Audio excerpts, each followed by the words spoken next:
وأخيرا تم عرض الإعلان الثاني من مسلسل صلاح الدين الأيوبي الحلقة 52، حيث شاهدنا في بداية الإعلان صلاح الدين يواصل سعيه لفتح بيت المقدس.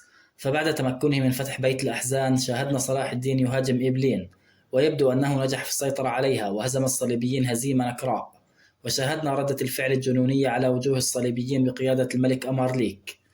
كما شاهدنا الكونتيسة ميلا تقوم بخطف صحراء وترسل برسالة إلى بورو وصلاح الدين تعلمهم بالأمر، حيث أن الكونتيسة ميلا تريد أن يأتي صلاح الدين ويتفاوض معها لسبب معين، ألا وهو إرغام صلاح الدين على الابتعاد عن الكرك.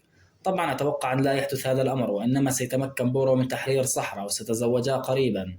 تاريخيا فإن صلاح الدين فشل عدة مرات في فتح الكرك، لكنه نجح أخيرا من فتحها، وكان ذلك قبل معركة حطين الخالدة بفترة قصيرة نسبيا.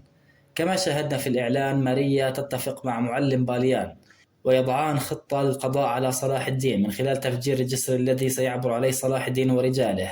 ماريا التي تريد الزواج من باليان ستبوء خطتها بالفشل، حيث أن صلاح الدين كان قد بعث استخباراته وهو يعلم بهذه الخطة، وقام بإبطال مفعول المتفجرات، ولن يفيد معلم باليان سوى الهرب بعد فشل الخطة. في النهاية شكرا لكم على حسن المتابعة، رجاء الاشتراك في القناة والإعجاب بالفيديو. السلام عليكم ورحمة الله وبركاته.